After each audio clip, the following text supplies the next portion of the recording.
Are you going to just be a curriculum user, or you will deliver that curriculum in a way that prepares you to develop future ones?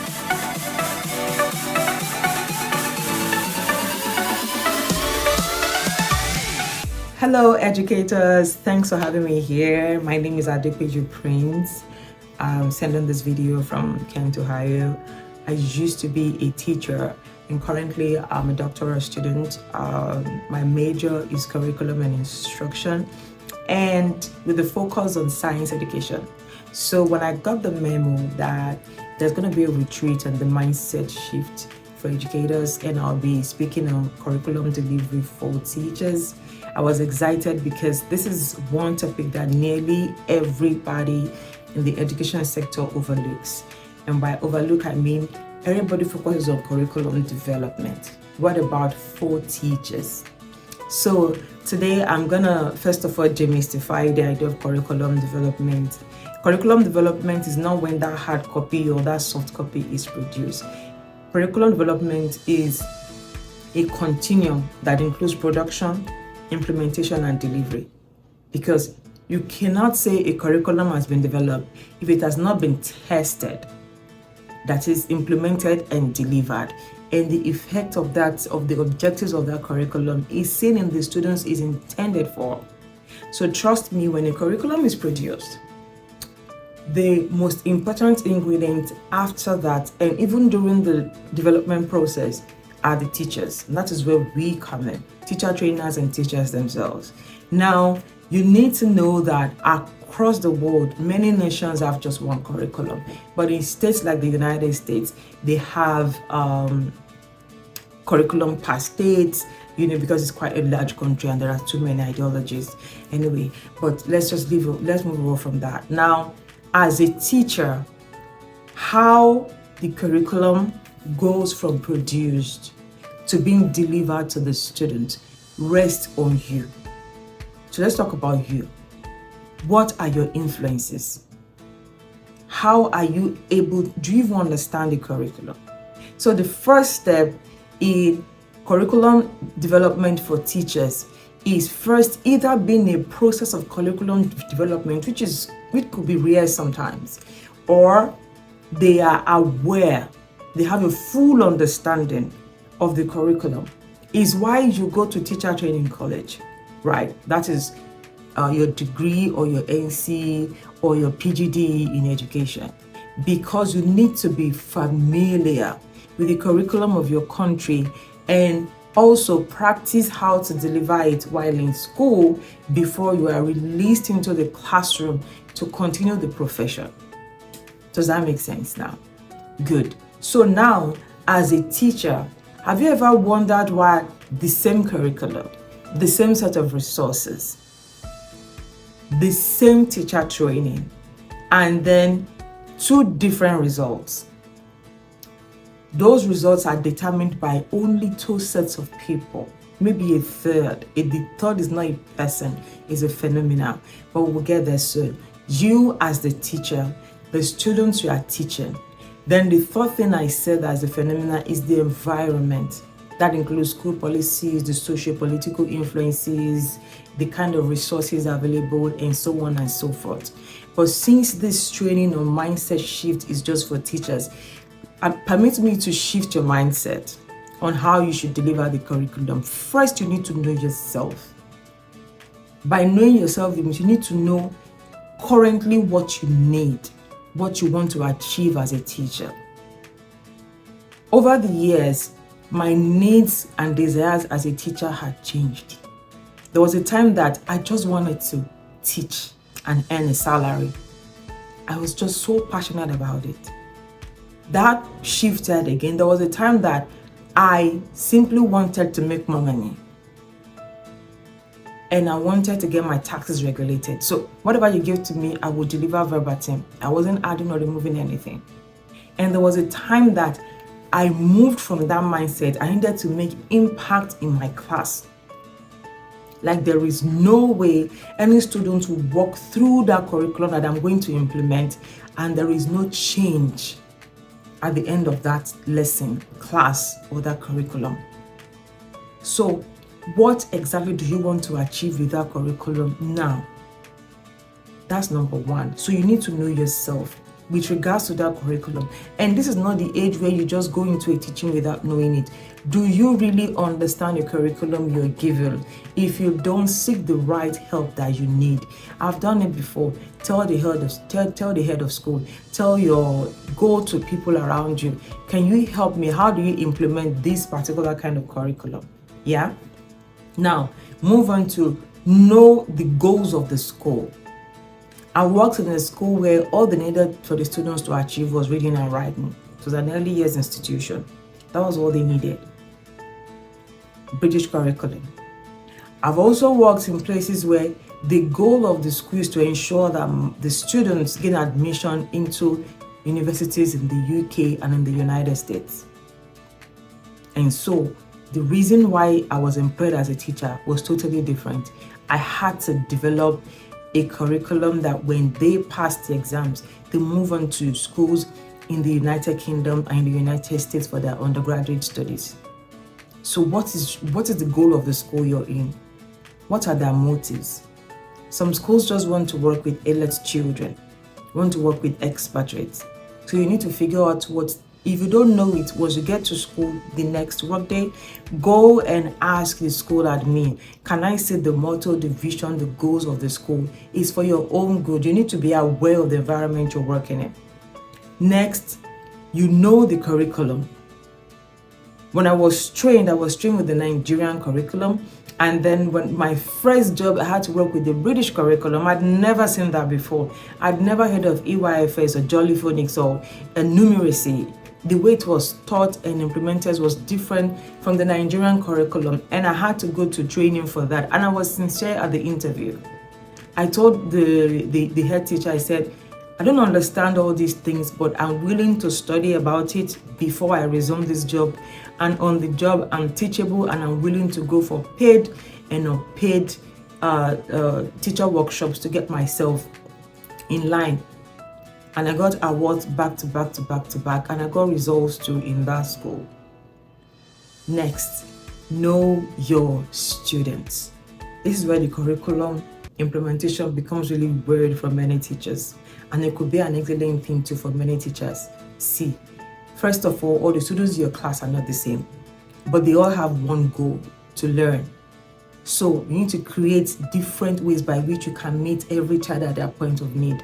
And don't be afraid to ask for help. Take for example, you want to teach a simple concept like writing. The way you would teach a child that uses a right hand as a dominant hand is different from a child that uses left hand as a dominant hand. As a matter of fact, I had to learn how to write with my left hand to encourage one of my left-handed students back then. So there is no stone I should leave unturned when implementing this curriculum, all right? And I would have loved to go into deep details, but the thing is, I noticed that in Nigeria, different curricula are allowed into the system apart from the Nigerian curriculum. So it's difficult to zero in on one and say, this is how you should do it. That will end this video with an example, right? And that example is knowing your students, knowing your school, knowing yourself, right? And the end goals that you or the school wants for your students based on that curriculum. I will tell you the good part, I will tell you the errors I also made. And I would expect your questions after that in any of my social media DMs. I'll be willing to answer you. So number one is, there was a time I needed to teach distance time graph. It was a physics lesson for year 8 students. That's what we call GSS2. And then I worked in an elite school. This is schools of kids of reach the top 10% of Nigerians back then. And these students, they go abroad for fun, Their devices, one of them could pay my 1 year salary conveniently. So from my previous lesson, I do regular reflections. I noticed that they were bored. So what did I do? This lesson had graph in it, had everything in it. I went online and kept searching until I found a particular document where I could teach distance time graph. It was a PowerPoint. And once I start once I click on the car moves ahead like this on this part of the slide. On this other half, the distance time graph starts plotting. As the car is moving, the graph starts plotting. If I stop the car, the graph stops somewhere. You get it? Very interesting. And then I noticed that, well, my students are like tech crazy, car crazy. So I changed the car to a Prado, a Hummer Jeep for the different classes, and they couldn't stop talking about it. In fact, many parents got to know my name because of this particular PowerPoint slide. And guess what? They all understood it. By the time I got to the mathematics part of the distance time graph, the only people I struggled a bit with were those with weak mathematics background.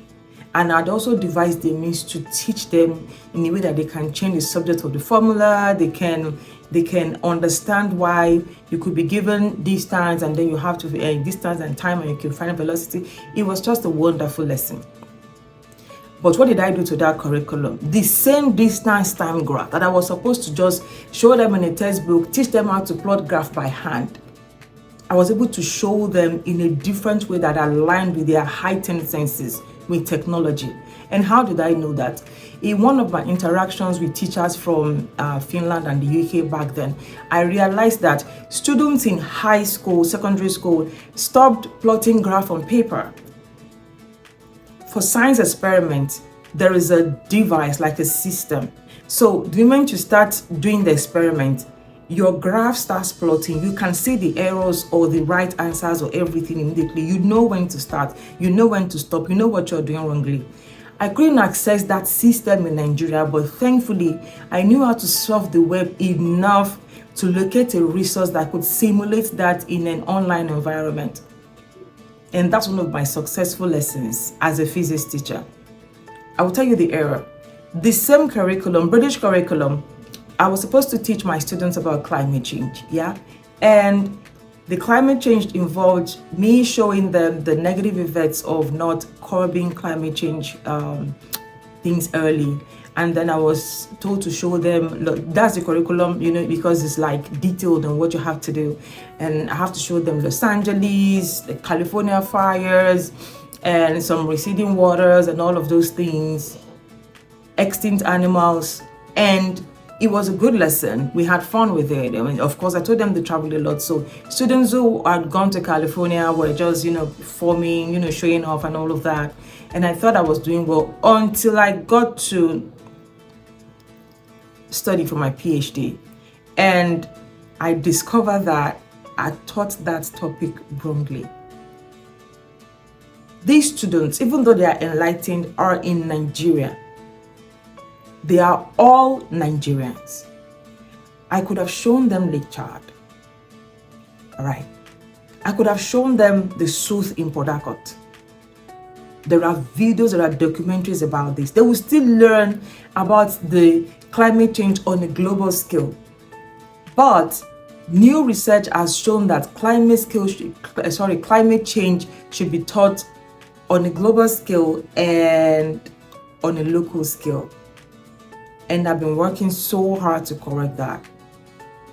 I've done researches on that. I've done conferences on that, so that by the time I approach all these people, countries that have their curricula implemented in Nigeria, I can tell them that when you're designing for Nigeria or for Nigerian audience, ensure that the students in Nigeria are also aware of things happening in the local space. So, the next time you handle your curriculum, I know you didn't develop it, but you could implement it in a way that you are free. You can give suggestions to how it should be improved eventually. And this comes from your reflection notes. Your reflection notes after every lesson or after every week or after every term, depending on what is easy for you. Your reflection notes should have things that you were able to implement in the curriculum or things that were difficult for you. And you compose them in a fine email and send them to all these places. If you're using American curriculum, send it to them. British, send it to them. They're not going to beat you. It's called feedback, where I come from. It's called the user feedback. And trust me, they would respond. If they don't, you've made your mark. And the next time they are going to review the curriculum, they'll probably invite you for your input. Why? Because you were a user who was able to implement and show the strength and weakness of that curriculum. So for this year, and for the remaining part of this session, are you going to just be a curriculum user, or you will deliver that curriculum in a way that prepares you to develop future ones? My name is Adepeju, and thank you so much for listening. Bye.